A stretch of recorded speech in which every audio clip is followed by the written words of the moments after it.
what's up, everybody? Welcome to The Stack. I'm Alex. I'm Justin. Oh, no. Oh, yeah. Pete's on vacation. The part of Pete today will be played by mine and Alex's hands. This blows! Oh, my balls are itchy. Oh, Yeah. Punisher! Cool. All right. Thank you. Well, right down to business. First of all, you can now watch The Stack on newsarama.com. That's a great website. Which is very cool. It is the, I don't know. Home of news. Yeah. On and comics. Arama. Arama. Of So news. if you're already watching on there, hello. All right. Let's... very somber hello to you, Newsarama. Thanks for tuning in. Here's the books we're going to talk about today. We're going to talk about Amazing Spider-Man 545. Ooh.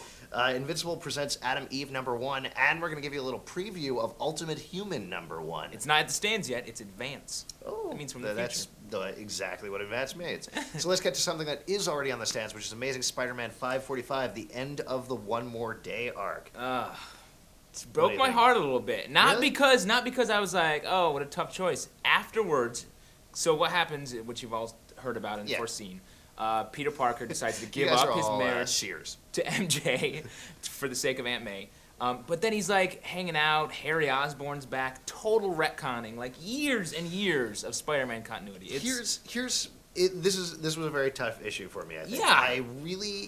I know we started off with the arc not liking the art Yeah. that Joe Quesada was that putting was our in. main comment. I really liked it by the end. Yeah. I thought it was really well done. It was very sparse and spare, Yeah, it which got I a lot really better. enjoyed. I thought the writing was great across the board. Uh-huh.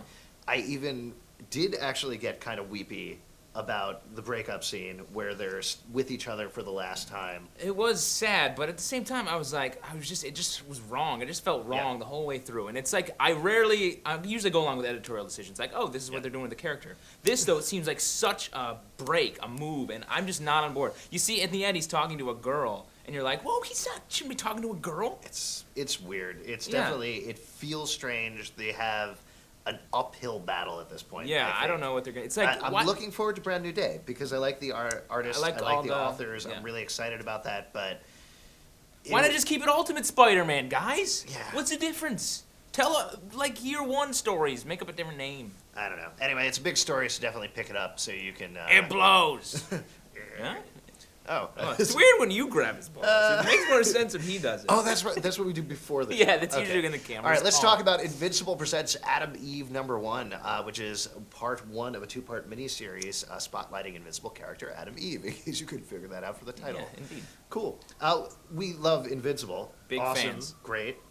But this felt a little stilted. The art is very different. It takes a while to get used to it. And the character, I don't know, it seems like they're trying to ape Kirkman's style, and he hand chose the author of this. Yeah. But it's very, like, herky-jerky and almost for, like, a younger audience. It doesn't really work for me, actually. Yeah. I think the thing that didn't gel the most was it didn't feel like Adam Eve's character at all. Yeah, I mean, definitely. unless something entirely different happens in the second issue, it felt like an entirely different character. Totally. That being said, the backup Yes, story in the back great. by Robert Kirkman, which is literally 2 pages long, called Why Invincible is Not in This Comic Book, was totally hilarious. Really funny and right in the style of Invincible, which I think is so weird because it's not in the style of Invincible. Yeah, I don't know. I mean, I understand he's a busy guy. He's doing a lot of stuff, but for 2 issues... We're all busy. Am I right? Yeah. Huh? People, we're busy. You're yesterday- watching this. You Yesterday, sacrifice. I wrote 4 issues of an Adam Eve miniseries. Yeah. And that was just yesterday. And that was just his private collection. And that was just me tracing pictures of Adam Eve and drawing boobs on her. Yeah, erotic. Yeah, I've that seen was- it work. It's erotic.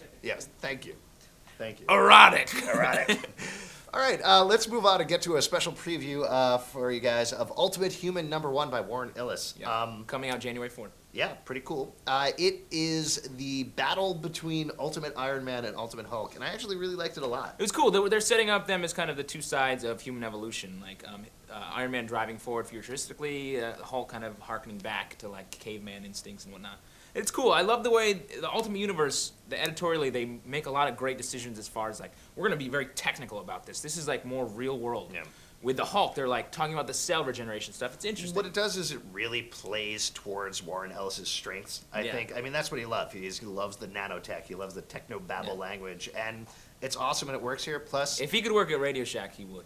he's Mark great. my words. He'd be a great manager at Radio Shack. I bought a little micro cassette recorder from him the other day. Oh, he does? It He's works working? really well, yeah. That's great. No, it's true. Court Street, Brooklyn, Radio Shack. Warren It's awesome. Ellis. Go he meet just him. got fired from Best Buy, but what Best Buy lost is Radio Shack's game. Totally. I hope Radio Shack is around for a long time. Great run. Great run for that company. It's like a bella pizza. Yeah. But Ultimate Human #1, the other thing that I would say about it that I actually really liked a lot is he writes a great Ultimate Tony Stark, which I know is a Yeah. very specific thing. Well, you mean he's like, I want a martini. He says it like I don't every know, it's third fun. panel. He's a funny He's guy. a funny drunk. You know? He's like, what is that, Albert? The, Fat Albert? He's like Fat Albert. That's not what I'm saying. Big fan. The Fat Albert was a drunk? What are you not- saying? Not Debbie Moore, but Yeah. something more More. with a D. Danny. Danny Moore, that's it. Danny Moore and Albert. You don't know what I'm talking about. I'll explain to you after the break. Also, after the break, because you demanded it, we're going to have an all DC speed round, and we're going to get to one of your viewer voicemails, so stay tuned. Let the bodies hit the floor.